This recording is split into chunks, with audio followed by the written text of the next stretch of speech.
Баршаңызға сәлем. Оқ өтпейтін көліктер алғашқы ойлап табылған көлікке қарағанда біршама кешірек пайда болды. Ол жылдары жолаушыларды қорғау керек деп ешкім ойламаған. Мемлекет қайраткеріне алғашқы шабуыл 1914 жылы Арчуке Фердинанд пен оның әйеліне жасалды. Содан кейін Бірінші дүниежүзілік соғыс басталды. Оның барысында оқ өтпейтін көліктер жасалып бастады. Осы уақыттан бастап технологиялар айтарлықтай қарқын алды.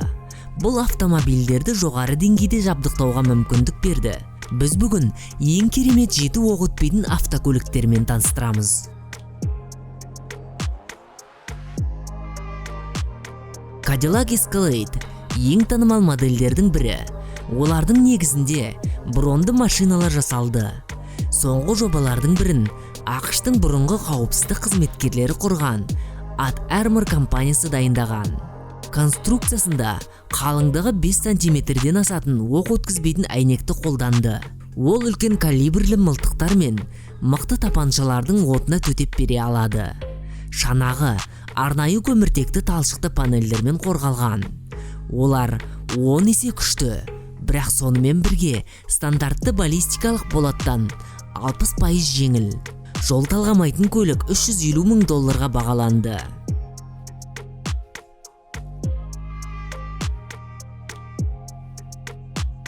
Шағын көлемді спорттық машиналармен танымал американдық Rezvani компаниясы өзінің жалғыз жол талғамайтын әскери көлігін ұсынды.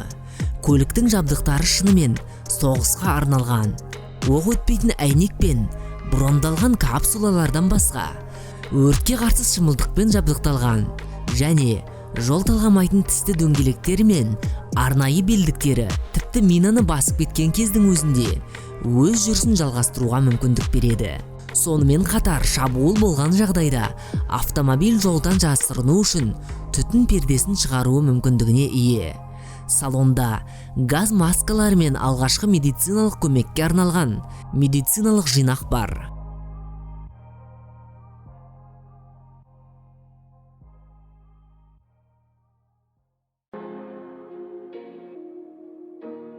Қытайлық Yacht компаниясы ірі 6 тонналық Karlmann King бронды машинасын Ford F550 пикап жүк көлігінің платформасында жасап шығарды. Ол әлемдегі ең сәнді және ең қымбат жол талғамайтын көлік атағына ие болуы мүмкін. Ақырында стелс ұшақ үлгісіндегі шанағы бар базалық көлік шамамен $2 миллион бағаланған. Ал жеке тапсырыспен жасалған көліктің құны $3,8 миллион дейін жетуі мүмкін.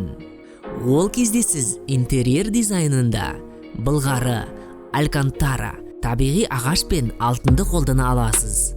Ал қолжетімді жабдықтар тізіміне, мысалы тоңазытқыш, планшеттер, қуатты аудио жүйесі, 3 өлшемді дисплейі бар караоке және тіпті стробоскоп кіреді.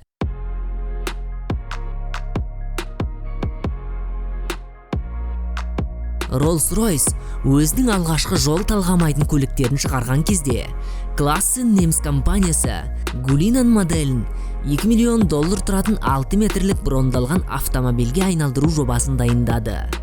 Көліктің ұзындығы 6,6 метрге артты. Баллистикалық қорғаныс деңгейі VR9 деңгейіне сәйкес келеді. Бұл көлік болат өзегі бар 7,62 калибрлі автоматты қаруларға және тротилдік эквивалентте 15 килограмм болатын жарылыстарға төтеп бере алады дегенді білдіреді.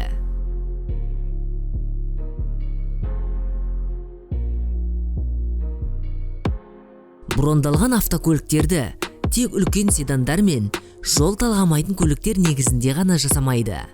Мәселен, Бремендегі Trasco неміс компаниясы жеңіл атыс қарулары мен қарақшылық шабуылдардан қорғауды қамтамасыз ететін Aston Martin DV11 суперкарын шығарды.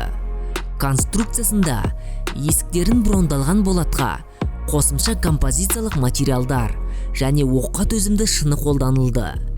Қорғаныс компоненттерінің жалпы массасы 150 килограммнан аспайды. Әзірлеушілер атап өткендей, салмақтың шамалы өсуі автомобильдің динамикасына әсер етпеді. Armor Max-тағы америкалықтар тіпті әлемдегі ең жылдам бронды машинаны жасадық деп мәлімдейді. Электрлік лифтбэк Tesla S моделінде дәстүрлі болат бронынан 80%-ға жеңіл болатын арнайы баллистикалық қорытпамен және арнайы қабатты синтетикалық талшықпен нығайтқан. Компанияның мәліметінше, электр машинасы небәрі 250 кг салмақ қосқан, ал басқа компаниялар әдетте 1,5 тоннаға дейін құрыш қосады. Сонымен қатар автомобиль қуатты мылтықпен тапанша атудан қорықпайды. Электр машинасы тоқтап тұрған жылдамдықтан сағатына 96 км-ға дейін 2,3 секундта жылдамдық алады. Ал оның максималды жылдамдығы сағатына 250 км-ге дейін шектелген.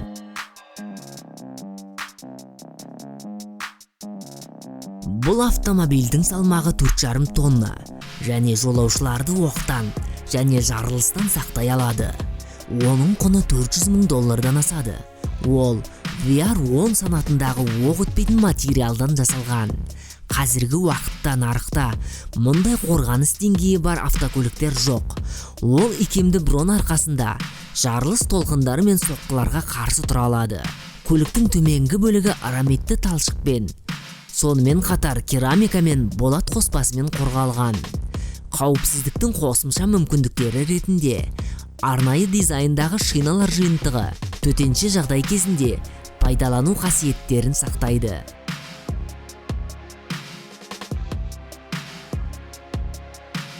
Ал видео қызықты әрі пайдалы болса, лайк басып кетуді ұмытпаңдар.